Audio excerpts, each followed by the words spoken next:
everyone. This is Susan Ryan. I'm the Senior Director with the National Greenhouse Project, and I want to welcome you to our webinar this afternoon entitled Best Life. We're going to talk a lot about Best Life. I'm going to go through an agenda, make some introductions, and we will get started. So the agenda for this afternoon's call, we will do the introductions. We're going to talk a little bit about why Best Life.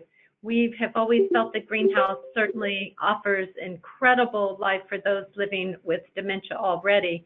So why would we develop a special initiative? The next thing we'll talk about is what is Best Life? And finally, how has it impacted those living with dementia? And then at the end, we'll have some time for question and answer, and I'll ask you to use the chat feature in your in the webinar room. And let's do some introductions. I am Susan Ryan. I am the Senior Director for the Greenhouse Project, and I am delighted to be joined with an esteemed colleague of mine, Ann Ellett. She is a dementia care specialist, certified nurse practitioner, and the founder of Memory Care Support. But prior to joining founding Memory Care Support, Ann was the Senior Vice President of Health Services for Silverado Senior Living. She's an esteemed speaker, and I have to say I've been thrilled that she was the one willing to be the author of the education and training that is associated with Best Life. In addition to Ann, I'm excited to have Libby Kessner from Eddy Village Green, one of our, actually the largest greenhouse project, 16 homes in Cohoes, New York, which is right outside Albany. In addition to Libby, I've got Dolores Hughes. Dolores is from John Knox Village in Pompano Beach, Florida. And John Knox Village has 12 beautiful greenhouse homes located just miles away from the beach. So let's talk a little bit about why Best Life. Why would we want to have such an intentional focus on Alzheimer's and dementia and creating an initiative? When you think about the changing demographics, when you think about the nearly 80 million baby boomers that are hitting the ages of 65 and upwards, that really has a lot to say about the increase in prevalence in Alzheimer's disease. When you think that right now, currently, there's about 1 in 10 person that's over the age of 65 that is affected by Alzheimer's disease. And that number increases, or it's 1 to 3 when that person is aged 85. So as America is aging, so does the prevalence of Alzheimer's and dementia. In addition to that, Senior Housing News, they published a memory care report last year, 2016, looking at the statistics. 5.4 million Americans have Alzheimer's, and I think I read something that number is going to increase dramatically, like 13.5 million by 2050. So do we have enough really quality solutions for those that are living with this disease? In addition to that, when you think about the Affordable Care Act and CMS, everybody is really focusing on the need, the critical nature, the need to improve care for those living with dementia. So the Affordable Care Act, CMS was requiring that CNAs receive regular training. And if you've ever taken a look at the hand-in-hand toolkit, you will see really a very valuable toolkit that has some very positive approaches and techniques to support elders living with dementia. Joint Commission, another certifying healthcare agency, they have created credentialing and standards associated with good memory care. So it tells me that there's certainly a focus and people are really wanting to take notice and what really matters here. Here's what we discovered when we looked at some research. 85% of elders that were living in greenhouse homes were living with some form of dementia. So if we've got 85% of folks that are living in greenhouse homes with dementia, it tells me that we need to do more. I think sometimes people associate the greenhouse model with a movement around small houses. But when I think about our mission, I say we're not just a small house movement, but we're a movement that seeks to deinstitutionalize, destigmatize, and humanize care for elders, really wanting to make sure that all elders are living life, that they're not just focused on their care, but they're focused on living life, and that would be their best life. So before we talk about what best life is, I want to tell you what it is not. It is not. We are not advocating for segregating elders living with dementia. We are not saying if you have a diagnosis of dementia, this should be the special environment. And I'll talk more about integration and segregation later in the presentation. Best Life is also not just a check-the-box educational program. While education and training is incredibly essential for quality care and really ensuring elders live a good life, it is not a check-the-box format. So here's what Best Life is summed up. And I've put a lot of, this is all in italics, and I've bolded some things because it's important to understand that Best Life is a philosophy. It's a philosophy that is comprehensive culture change. It's about embedding new mindsets and beliefs.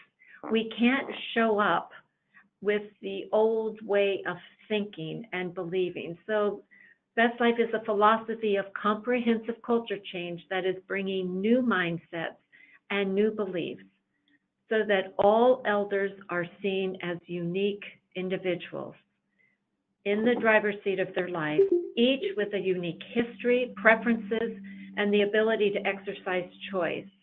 It's a relationship-rich culture where the person comes before the task, and it really sets that tone for how elders will be cared for and how staff will treat one another. So here's our it's a symbol that really talks about what Best Life is. And you can see here that it starts in the very center. Foundationally, it's really built upon our core values. But really, when Ann and I were talking about Best Life, it was important to me that we really think about what do we have already embedded in our core values that is really good, cutting-edge memory care. And so she did kind of a thorough review of looking at what those core values were really designed to bring. Building on that, she said we want to do more focus on our culture, we want to focus on meaningful engagements, and we want to think about health and well-being. And she established some additional core principles that would help to define Best Life. So here are our core values. Real home, typically the one that everybody thinks about the most because that's really about that physical environment. In addition to that, it's about meaningful life and really ensuring that from a philosophical, cultural perspective, elders are really living a meaningful life each day. And finally, it's about staff empowerment, really making sure that it's empowerment of the care partners that will be supporting elders. So let's break it down a little bit. One of my favorite pictures taken in a greenhouse community is this one from the Leonard Florence Center for Living. And I love this picture for the intergenerational aspect. I love this picture for the fact that there is a child actually on the floor in what is licensed as a skilled nursing facility. And to me, I don't see that happening in most skilled nursing facilities, but it's real home. And it really is designed to be that place where a person belongs, that place that familial connections are really established. An open kitchen with dining room tables where everyone sits around the table to kind of visually stimulate and cue the individual to a state of normalcy. The privacy aspect, private bedrooms and private bathrooms Each elder has their own private room and a bathroom.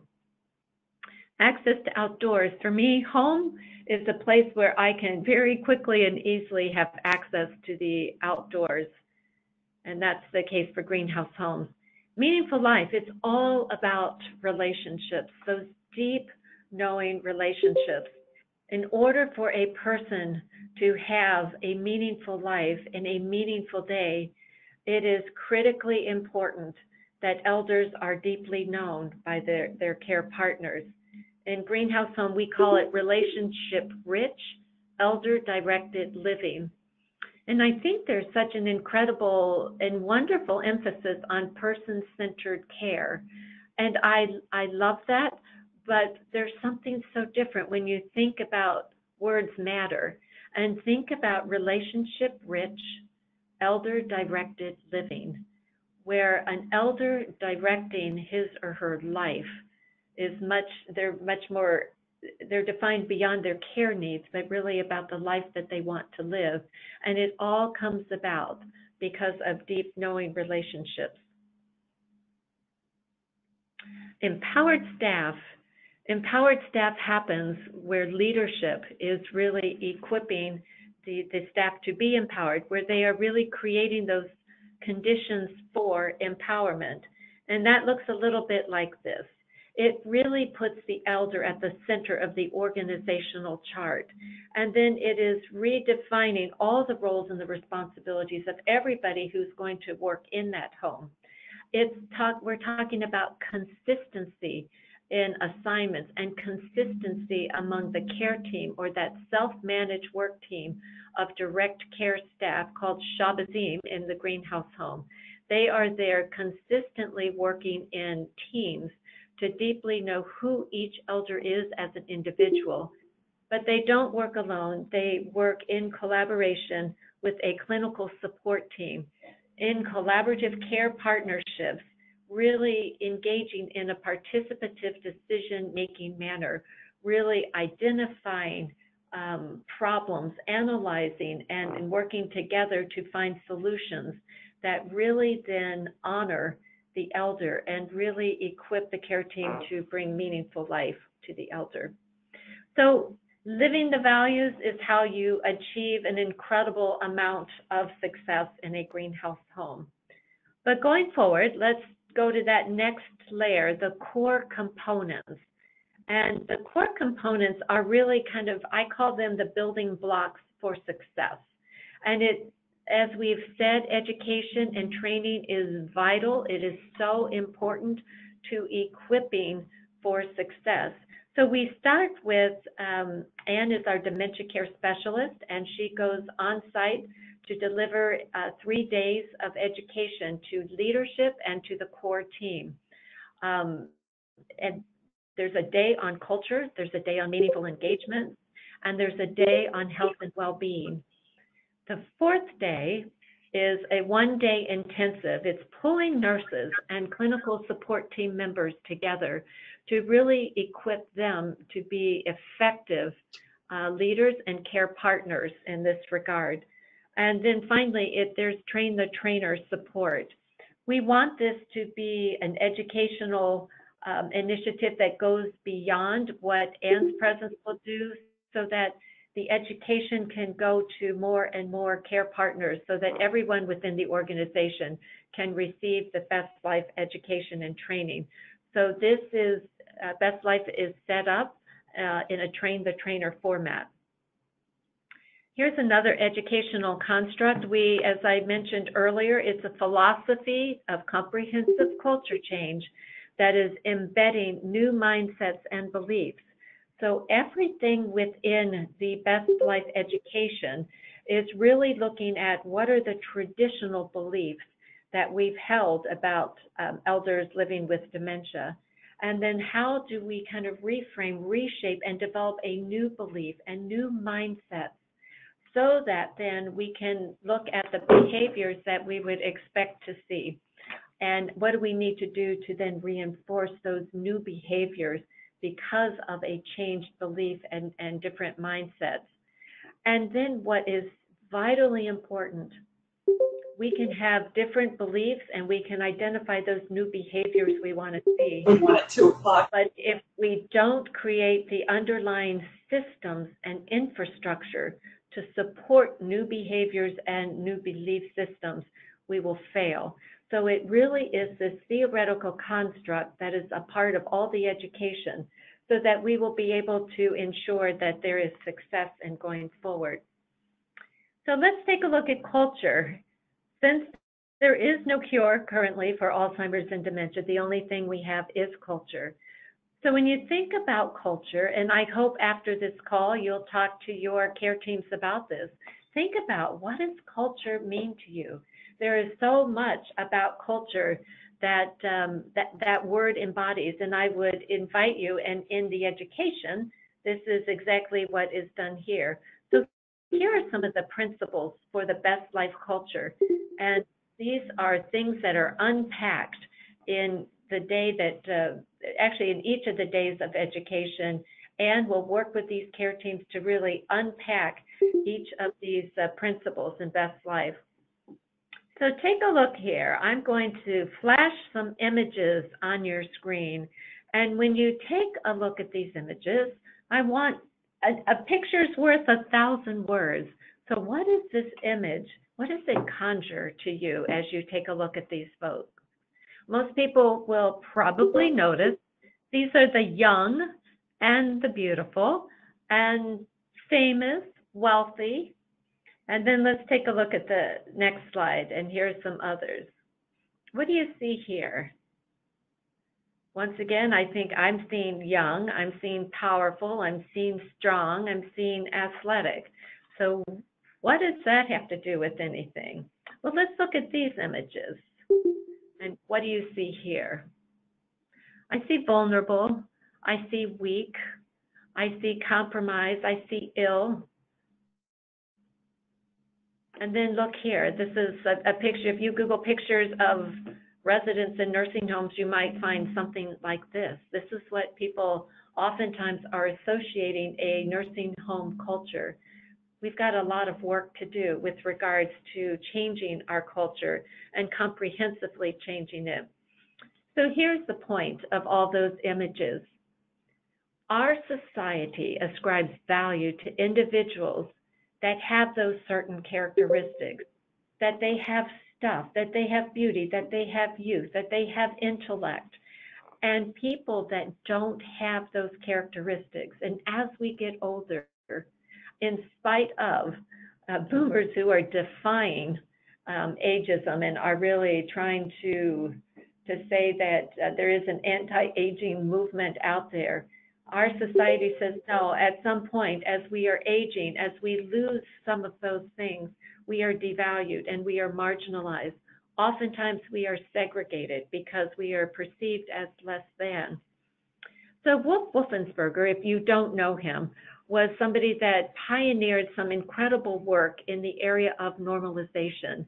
And he was really taking hold of that idea that society says that people that don't have those attributes that we just talked about, those groups of people that are different from the normal, they're of less value. So he's developed these principles of normalization that are really powerful, and they are ways to really take those things in society that are available to other people. They should be available to these folks as well. So devaluation of elders living with dementia. Here's the fact. 50% of people living with dementia have experienced some form of abuse. You can often hear, and I hear this all the time, it's okay. These folks, they won't know the difference. Oftentimes when I'm talking to people about building greenhouse homes, they will often say, we're going to focus the greenhouse homes for those elders who are cognitively intact, because those living with dementia, we're going to keep them here in our traditional building because they won't know the difference. Oftentimes you talk about they are less than, they are treated as incompetent, almost childlike, if you will. And oftentimes we're focused all the time on loss, rather than the capacity that continues or the remaining abilities. And objects of pity, poor thing. So the reality is this: how a person is perceived influences a couple people. It influences the person and how they act, and it also impacts the person and how that person will be treated. So how I perceive someone will impact how I'm going to treat that person. And if I perceive a person as different or deviant, there is something that happens that that person will conform to the expectation, and there's that chance that I will perceive that person as unable, and they will kind of move in that direction. 1 in 4 people with dementia say they've hid their diagnosis for fear of stigma. They feel discounted, they feel dismissed. And so I want to kind of stress the power of normal and introduce you to Charla, who has lived her life in a greenhouse home. And when you look at this woman, do you see her diagnosis of Alzheimer's or dementia, or do you see Charla? And do you see how comfortable she looks? And do you see all the stuff that's important to her in her room? And it's what we call really the power of normal. When we normalize our programs and we normalize our environments, it has such an incredible impact on the elders and how we see Charla and how Charlotte behaves, or that elder living with dementia. It's powerful when we normalize these programs and environments. So integration, let's just say a word about integration. Integration, I believe, must occur first in our minds. And by that, I mean we need to see the person first. I need to see the person before I see the diagnosis. And I want to make sure that all elders are fully integrated into life and integrated into the greater community. So here's a true story. There was a greenhouse home that I went into where there was, quote unquote, it was an integrated home. However, I had elders living with dementia on one side of the table and elders who were cognitively intact at the other side of the table. And when I talked to the well-meaning Shabazim, they said, well, at lunch, you see those that are living with dementia, they can't engage in the conversation of those that are cognitively intact. So once again, we want to be able to equip care teams to be able to engage everybody into life and to see the person first and to be able to facilitate conversation and life in an integrated fashion. Integrated with life, you can see these are opportunities that I believe are important for elders, that it's not just staying within a home, no matter how wonderful that home is, but to be able to have those opportunities to get into the greater community. Meaningful engagements, and just to say a few words about that, I can tell you how many times that I've seen it, let me entertain you, and that the entertainer is there and elders are often very disengaged. So meaningful life, as we spend time and spends time on this, she's really talking about what are we going to do to enhance the image of the elder living with dementia. So you see the gentleman to the right, the picture, on the left of your screen versus the person on the right. Which one is really enhancing the image of the elder? And to speak a little bit more to that, let's talk about age appropriateness. And I want you to take a look at the images of these two individuals. When we think about devaluation in the commentary that I made earlier, how we see this person and how this person sees himself and how we see them, it will influence how they're going to act. So take a look now here and find more age-appropriate activities that would be more meaningful to the person, and how we see that person will impact how that person is likely to be treated. Here's another thing. There's been a lot of robotic pets that have been introduced. So real versus fake. Let's take a look. We've got some real and we've got some fake. So when you think about building relationships, can you build a relationship with a robotic pet to the same degree that you can with a real animal? And when you think about the spontaneity that happens engaging with a real live animal versus a fake robotic animal, I feel rather passionately that I think we're going to get some increased benefit by really working with the real pets. So I appreciate the studies that have been done on robotics, and appreciate the work that is out there technologically to really advance us. But we feel strongly that the benefit of interacting with real versus fake, and that would be real babies versus a doll, and it would be real pets versus a fake robotic pet. So once again, normalize environments with pets, children, access to the outside environment. It really does support dignity and choice, and there are opportunities to do that. Health and well-being, we're just going to take a real quick look. Often it's not just an absence of disease, but it's really ensuring that an elder is known holistically, and the elder is really supported to be in well-being. And it's really not just putting everybody in a wheelchair in front of the television, but it is thinking about things such as meditation. It's thinking about what does sleep patterns look like for those living with dementia. What about essential oils and the power of touch to really support health and well-being? And another critical factor in this section is all about supporting family members.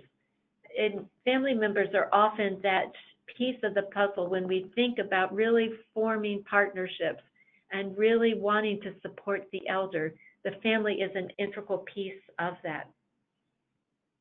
Let's talk about equipping the nurses and the clinical support team members. So here's the reality. If an elder is living with dementia, the cost of care is much more. You can see the chart here that shows there's definitely cost implications to this. So as we equip nurses and the clinical support team members, once again, I think as a clinician, I happen to be a nurse. I oftentimes, you want to go focus on the diagnosis and all the clinical aspects. Not that that's not important, but what is very important to me is to really know who the elder is and to really see the person as a unique individual, not just a manifestation of Alzheimer's and dementia, and really take a look, recognize the important changes that would be happening in health, look at their medication, know when to connect and work with other providers, and again, working with the family as a partner and seeing them as part of the puzzle. Use of antipsychotics. As we know, CMS has put an incredible focus on reducing the use of antipsychotics.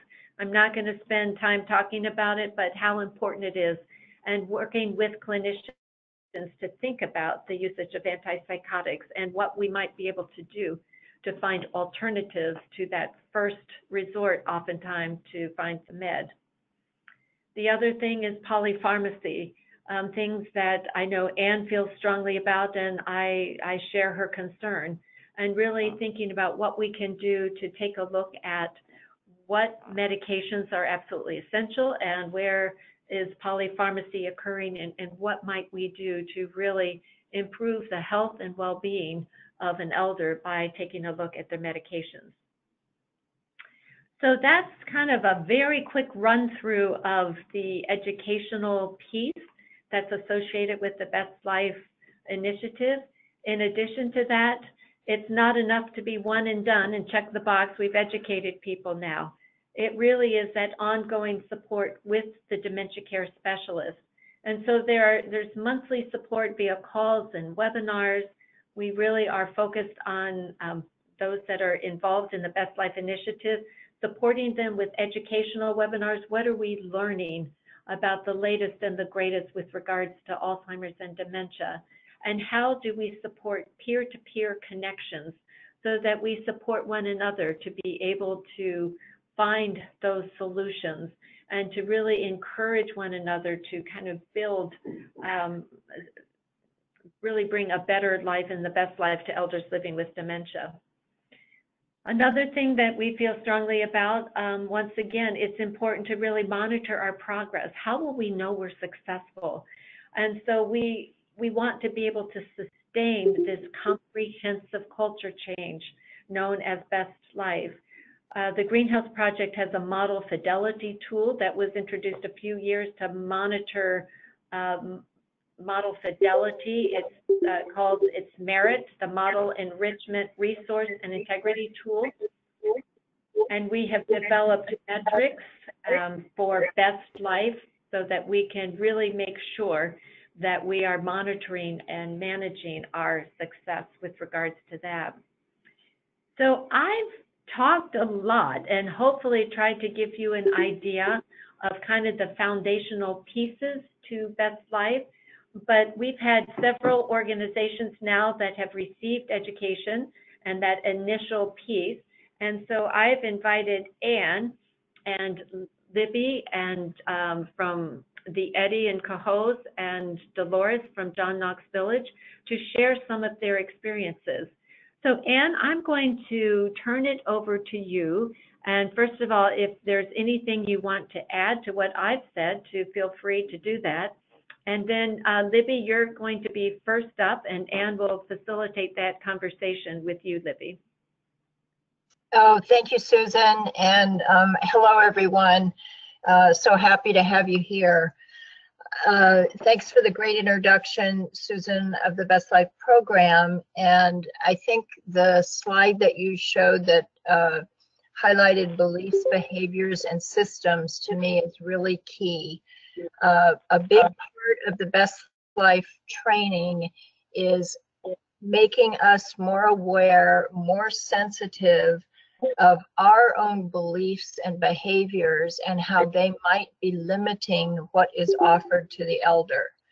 So all of us, and myself included, were trained in very traditional ways to focus on disabilities, to focus on the diagnosis, to focus on what's broken. And part of the Best Life is really to change our own mindset. So instead, we're looking at the individual as what's possible, what can we offer that's new and meaningful. So I think that first awareness of our own beliefs and how we might be limiting the elders is real key to being able to offer them meaningful life. We're all very risk adverse. That's the way we've been trained. It's the way we've been rewarded as professionals. So the other area in Best Life that we talk a lot about is dignity of risk. What does that mean? So we use a lot of examples of how we can offer choices. Of course, we want good outcomes for everybody, but we also want to offer them expanded opportunities. So I had the real privilege of being up there at Eddy Village Green, and Libby has a great story here. So if you can share it, Libby, we'll look forward to it. Thank you. I don't know if I'm unmuted. Am I unmuted? Yes, you are. Oh, cool, because I can't see any of the video stuff, and I'm just on the audio stuff. Yeah, we have presented the Best Life program to 10 of our 16 houses. And I'm not sure which story you mean. You mean the camping out overnight story? Well, you can tell. Yeah, on the screen we have a photo of, I think, some Shabazim and an elder, and it's the story of Dawn. Oh, the story of Dawn, who has lived with us with MS for a number of years and was always a great outdoorsman and loved to go fishing. And it became increasingly difficult for him to do so. And he hadn't been out on the water in years, and he was not doing well, and the Shabazim, immediately after Best Life training, when we did bucket lists for our elders, said that that's what he wanted to do. And it took a little finagling, and they did not give up. And we couldn't get him on a boat, but we took him fishing. And I think the picture you must have there is Don fishing on a Yes, Saturday. it's a great, And We have an ambulance coming, red light. He was testing, free testing at that. and he passed on Monday, actually, after the fishing trip, oh my Um, God. which was Wow. sad for everyone, obviously, but he got to do it. He got to do what he wanted. And it was an epic trip because of his wheelchair and getting him to a site where he could fish, but what a way to go. Wow, what a great story. So what were some of the obstacles they had to overcome to take Dawn on this trip? They were mostly physical, organizational obstacles because no one, I mean, everybody, well, if that's what he wants to do, that's what he's going to do. So administration support, he wanted to go, the Shabbat, everybody, nursing, everybody was ready for him to go. It was just a question of getting transportation organized and somebody to drive the van and getting him on the van. But we're lucky that we have here in Cohoes access to a wheelchair accessible fishing site. So it really became, we better do this now because he's probably not got a lot of extra time for us to wait. And I think that's, to me, one of the important parts of Best Life is the folks we work with don't have a long time for us to get it right. We need to do it now. To figure out how to help people have a life worth living and get their bucket list or day to day live with how they say they want to live, because most of them don't have a whole lot of time. So we don't drag our heels. Yes. So to me, this is a great example, Libby, and thanks so much for sharing it. And I just really, I'm sure I can't imagine how meaningful it was to Dawn. But to me, this is a great example of what Susan referred to earlier, that so often people would look at these elders and say that it doesn't make any difference, or they won't know. So we'll focus on the others. And like you say, everyone has a bucket list. It doesn't have to be something real profound. I mean, I share during training that my personal bucket list is please take me outside every single day, just even for 5 minutes. But so what it is, it's personal, individual at that level, and enabling the elder to have that choice and that experience. So this is a great story. So you received your Best Life training there. Let's see, today, this is October, so it was in early summer, I believe, right? In June. So you've had a few months. I don't know. We started training. We've done 10 trainings. Okay. So we must, And August, September, yeah. Yeah, pretty tight schedule there. You really were committed to rolling this out pretty quickly. So that's great. Anything else you want to share about your process of rolling it out? Anything about how it has affected the Shabazim or other team members? Well, in our camp, we've been up and running as a greenhouse project for, what is it, Susan, 7 years, 8 years now? So, Yes, at least. So our culture, I mean, a lot of what we teach on day one, we've kind of almost streamlined it because we're doing it. We're already doing it. People are like, yeah, person directed, yeah, relationship. We do that here. That's not news. It was almost kind of a review. The fun stuff for us was actually getting the Shabazz to look at their own bucket lists, look at bucket lists for the elders, and increase our time outdoors. We have a lot more time outdoors now. In fact, the story I asked, did you want me to tell, was one of our houses was doing training on a Tuesday, Wednesday, Thursday, and on Saturday night, they moved all the recliners out onto the patio, and everybody slept out under the stars. Oh my gosh. Oh, They kind of gave up one by one and went back to bed, but it was like 1:32 in the morning before they had a fire pit, they had s'mores, they did karaoke, and they have been talking about it every day. So it's kind of almost giving the staff permission here that, yeah, anything goes, whatever you want, just make it happen. Because we're already, have for our elders in asking them what they want, giving them outdoor space, and putting them in charge of what their daily activities are. So that was really exciting for me, because I sort of threw it out there as, last weekend of the summer, I mean, why don't you take your guys outside and sit under the stars? And they did it. I do have, I don't know if I can share them. So next. No, you're cutting out in and out a little bit, but I love that story, Libby. That's exactly what could come from Best Life. And I hope you got some pictures of the sleep outs, because that's a great, brings a great visual. All right, so thank you so much. Another greenhouse campus, in fact, the very first, they were brave enough to be the pioneers and willing to be the first place that had the Best Life training. And it's a wonderful campus, as Susan said, down on the coast in Florida, just above Fort Lauderdale. And I think on the phone we have Dolores Hughes and some of her team there from John Knox Village. Hi, everybody. Hi.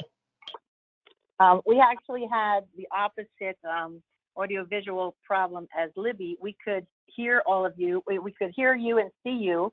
We heard Susan's great introduction into the Best Life, and then we heard you, Ann, and then you couldn't communicate with us. You couldn't hear us. We were online since 12:40 and just unable to.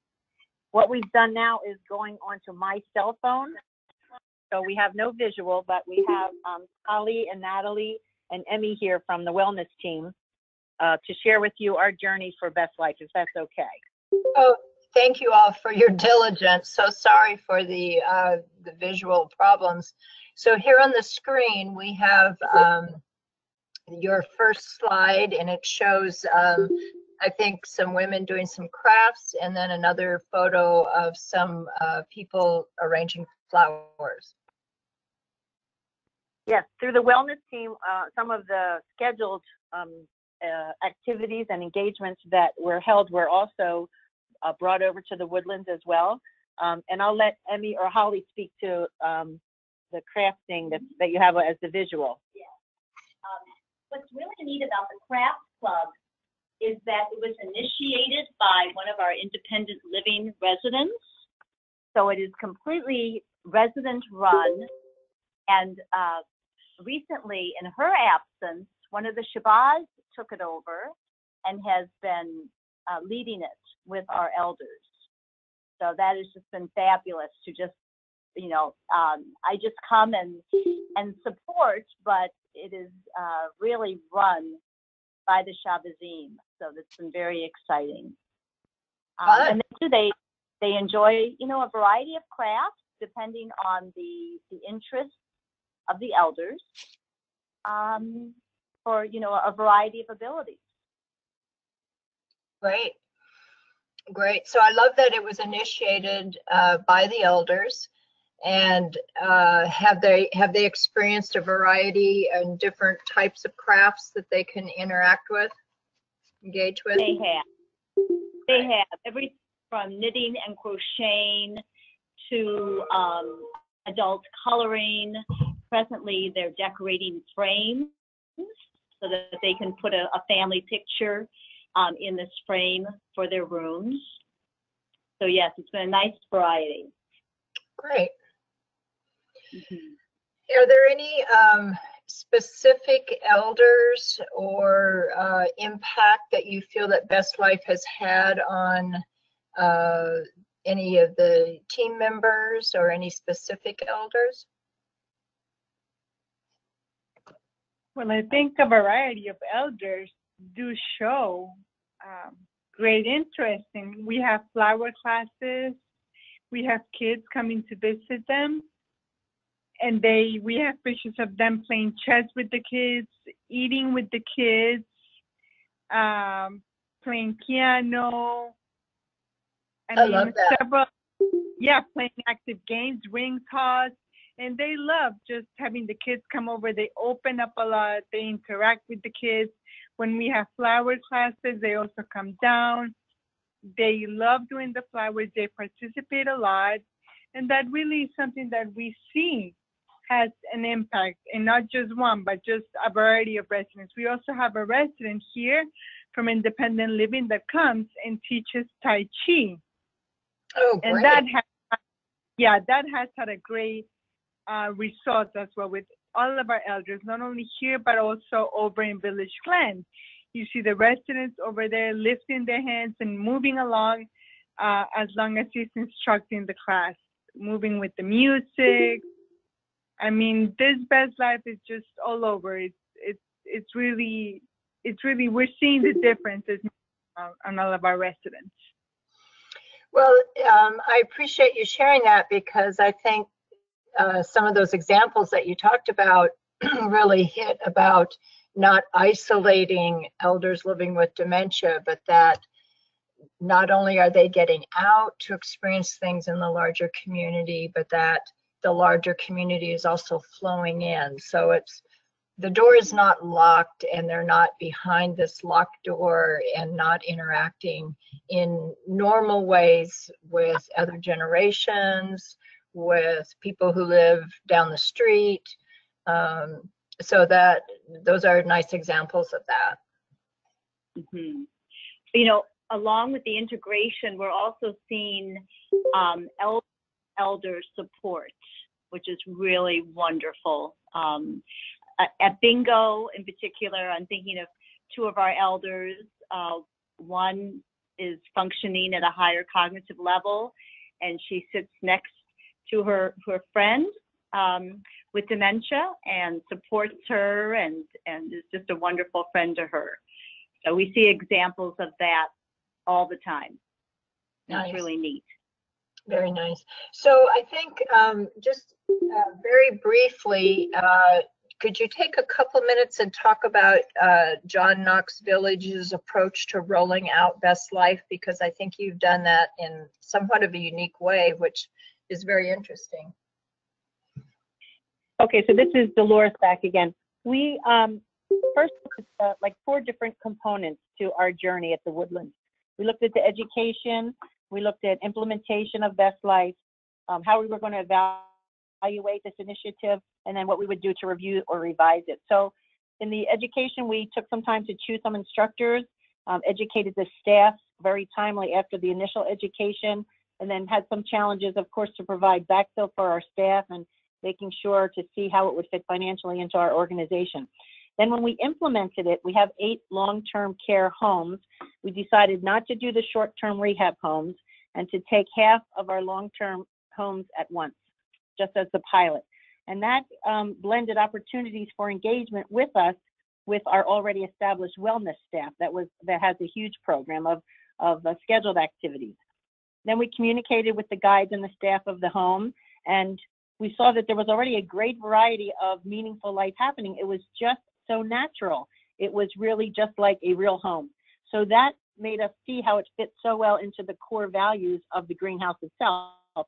And we're a very young adopter, being a year old, so we were happy to see that this real home and this empowered staff were making really a meaningful life, which was what the greenhouse was all about. So integrating it to the core values of the greenhouse was very important, was very vibrant. Then we also decided to share what we were doing early with the staff. So we developed a newsletter where we're going to introduce Best Life to the Woodlands staff twice a year, and then share our successes and hopefully improve communication with all the staff and the elders in the Woodlands. From an evaluation standpoint, each of the members of our Best Life team took a checklist that we really developed from Ann's indicators of the 7 core beliefs. So we looked at maybe 10 or 12 indicators of two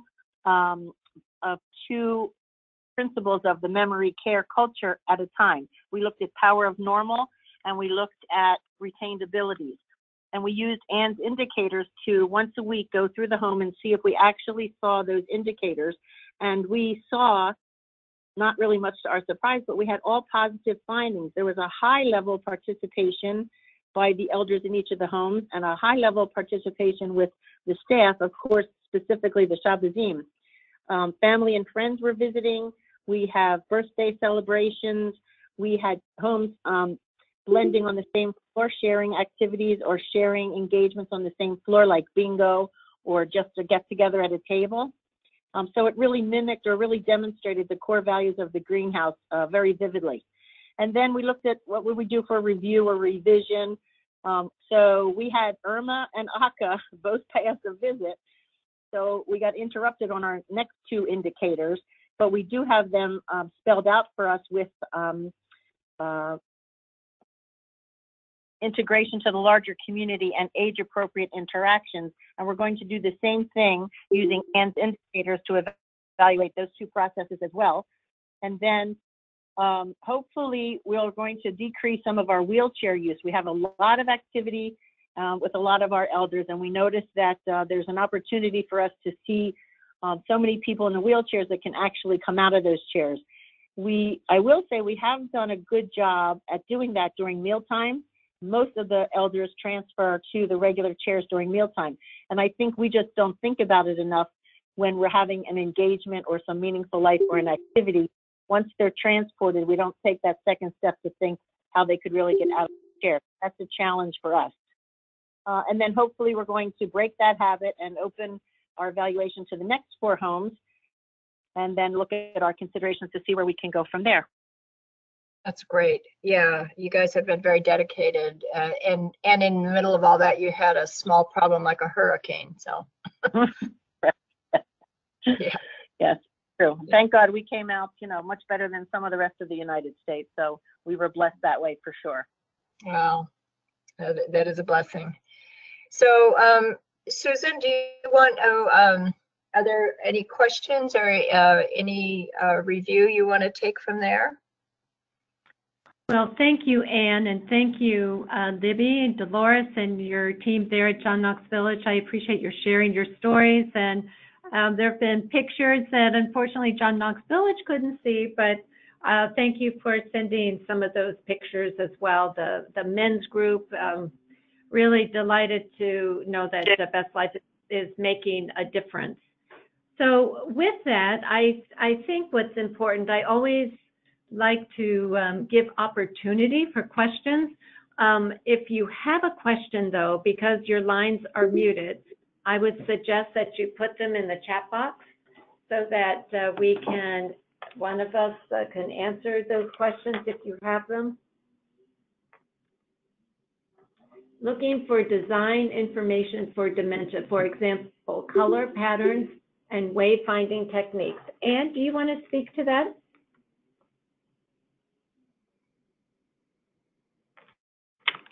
Are you on the line, Anne? Yes, I had to unmute myself. So thank you. Yeah, I think I love this quote from myself. All of us, we're always looking at what we can do better. And I've worked in the area of caring for elders living with dementia for over 20 years. And when I look back and say today is much better than it was 10 or 20 years ago, but we also can look forward and go, we can expect things to continue to change. And it'll be along the rights of the paths of really giving them more choice. They have more rights, looking at their abilities and their retained talents. And so that is really the focus on the Best Life program.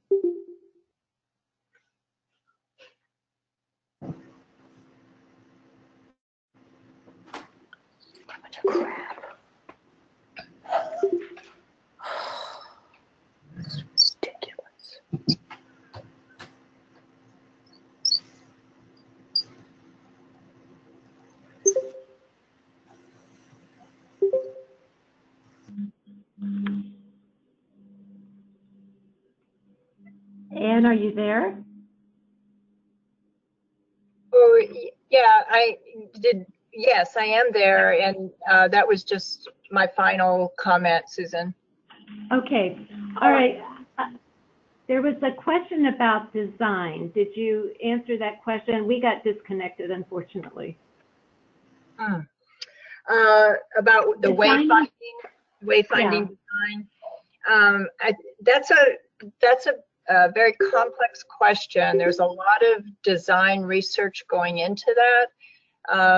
It's also linked to having adequate light, natural light if possible, and then having distinct landmarks within the environment for the elder to locate themselves and in their position. So it has to do with natural light, adequate natural light, as well as design elements within the environment, such as colored patterns, other distinct landmarks in the environment. Great, thank you. We could do a whole webinar on that. Yeah, in fact, we might do that. And there's one final question that we probably don't have a lot of time to unpack, talking about dementia-friendly communities. Yeah. Do you want to speak quickly to that? Okay. Yeah, that's really an international movement. Europe and Australia are leaders in this area, but more towns in the United States are picking this up also. It has to do with educating leaders and first responders and neighborhoods really about how to interact with elders living with dementia. One of the experiences that I personally had is going to the local jail here in Southern California to retrieve a elder who had been arrested for erratic behavior, and he did not speak English. He was from the Mideast, and he had been arrested as a criminal and put in jail. Finally, when his family located him, he couldn't identify himself.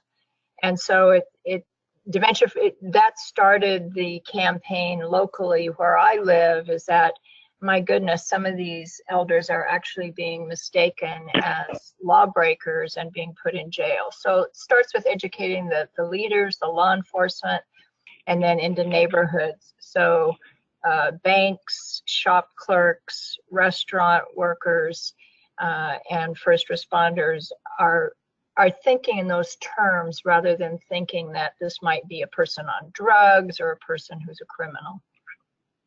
There are some wonderful programs that are very organized about that we can talk about on another time. And one last one, if we can fit it in 2 minutes. Can you comment on choice for people with advanced dementia who may be nonverbal? Sure. Well, the desire for choice never goes away, I believe. And one example that I've written about is a woman who had lost the ability to talk. And when she was approached, and when I asked what she could do, the caregiver said nothing. She can't do anything anymore. That was how she was labeled. But when I approached her and offered some various textured fabrics and things like this, she became very engaged with them, picking up different things, feeling them, holding them, rubbing them between her hands. And when I found out her life story, she had been a very experienced expert seamstress, and fabrics had been a very important part of her life. So instead of labeling her as someone who can't do anything, we really now knew more about her and could offer her some choices that could be meaningful to her. So that was just an example, I think, of how you can offer choice to anyone.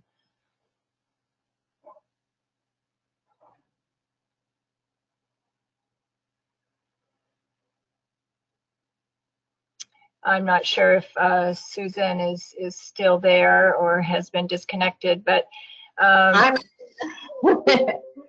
here. Okay. But yes, good questions, all of them. And again, to me, it comes back to our own perceptions of the elder.